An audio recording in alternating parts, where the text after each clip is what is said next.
I thought I had the perfect life. A loving husband, beautiful home, and my best friend lived right next door. But secrets were hiding behind every smile. Mark would kiss me goodbye every morning, saying he was off to work. But his eyes held secrets I was too trusting to see. Emily was my closest friend for 15 years. We shared everything, or so I thought. She was sharing much more with my husband. The first clue came when I found an earring that wasn't mine under our bed. Emily's favorite style. My heart started pounding with suspicion. Mark started working late every night, but I noticed he'd quickly close browser windows when I entered. The secrecy was becoming obvious. When I asked Emily about relationship advice, she couldn't look me in the eye. Her hands trembled slightly. My best friend was lying to me. He announced a business trip to another city, but I checked his company calendar, no trips scheduled. The lies were becoming brazen. At night, Emily's house had lights on until dawn. Through her curtains, I saw shadows moving, 2 people where there should be one. The camera footage showed everything. Mark never left town. He went straight to Emily's house. They were laughing, kissing. My world collapsed. I confronted Emily at her door. Her face went pale when I mentioned the camera. "Sarah, I can explain," she stammered. 15 years of friendship meant nothing. She confessed everything through tears. 6 months they'd been together. In my home, in my bed. The betrayal cut deeper than any knife ever could. I packed all his things while he was still at her house. Every shirt, every book felt tainted by their deception. I wanted him gone forever. He returned home smiling, probably thinking of his night with Emily. Then he saw his packed bags. His smile vanished instantly. The confrontation began. I played the camera footage on our TV. His face went white as he watched himself with Emily. "Sarah, please," he begged, but begging couldn't fix this. He claimed it just happened, that he still loved me. The lies continued even when caught red-handed. Some people never change their deceptive ways. I told him to take his bags and go live with his mistress. The door slammed behind him, ending 10 years of marriage in one moment. He dragged his boxes next door to Emily's. They thought they'd won, got what they wanted, but karma was already planning her visit.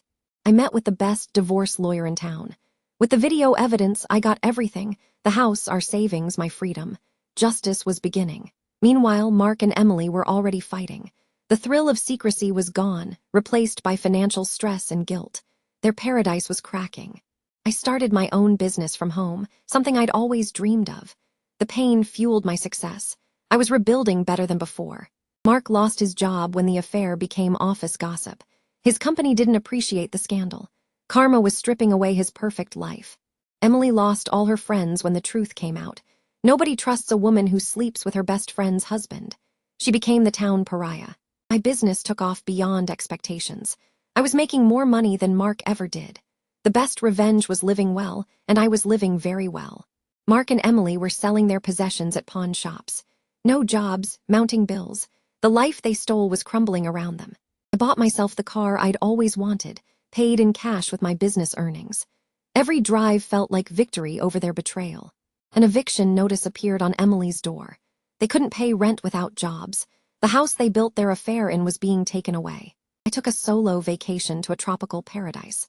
Lying on the beach, I realized their betrayal gave me the freedom I never knew I needed. They moved into a rundown motel, arguing constantly in the tiny room. The glamour of their affair had faded to this sad reality. I met someone new, a kind, successful man who valued honesty. We laughed together in ways I never did with Mark. Life was giving me better. Mark saw us together one day. The regret on his face was priceless. He realized what he'd thrown away for a fleeting affair. Emily packed her bags to leave Mark. The affair had cost her everything: friends, reputation, self-respect. She was finally seeing the truth. Mark sat alone in the motel room Emily abandoned. He'd lost his wife, his mistress, his job, his home. Karma had completed her work. My new partner and I bought a beautiful home together, built on honesty, not lies.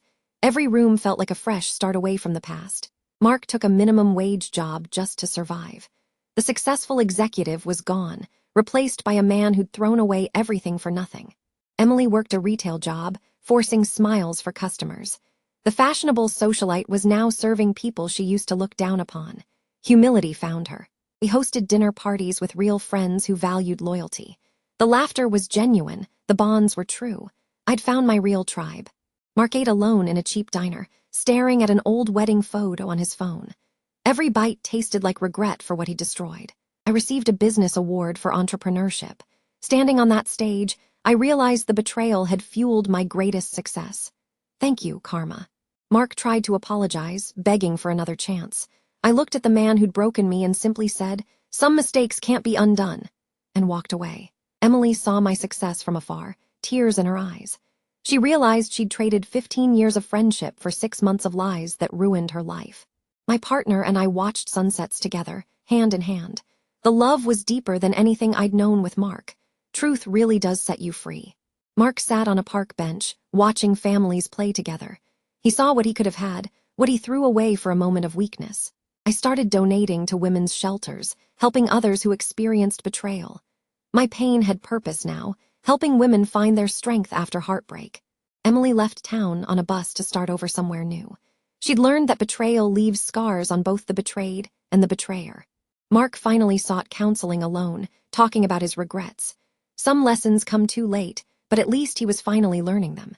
I published a book about overcoming betrayal and finding strength. Women wrote to me saying my story helped them leave toxic situations. My pain had purpose. Mark found redemption by volunteering, helping others avoid his mistakes. Sometimes our lowest points teach us how to lift others up. We adopted a rescue dog, completing our family. The home was filled with love and loyalty, everything that had been missing from my first marriage. Mark saw my book in a store, touching the cover with a bittersweet smile. He was proud of my strength, even as he regretted causing the pain that built it. I gave motivational speeches about overcoming betrayal. Women stood up, tears in their eyes, saying, "If she can do it, so can I. My pain had power." Mark wrote me a final apology letter, not asking forgiveness but acknowledging his damage. Some wounds never fully heal, but acknowledgement helps. I read his apology with peace in my heart. The anger was gone, replaced by gratitude for the stronger woman I became through the fire. We renewed our vows on a beautiful beach, tears of joy streaming. This love was built on truth, and truth made it unbreakable. Mark now mentors young couples, sharing his hard-earned wisdom about loyalty. His greatest failure became his most valuable lesson to teach others. I found our old wedding photo and smiled with genuine peace. The pain was gone, leaving only gratitude for the lessons and strength I gained. As we watched the sunset with our rescue dog, I realized the betrayal didn't break me, it rebuilt me stronger. And for that I thank Karma.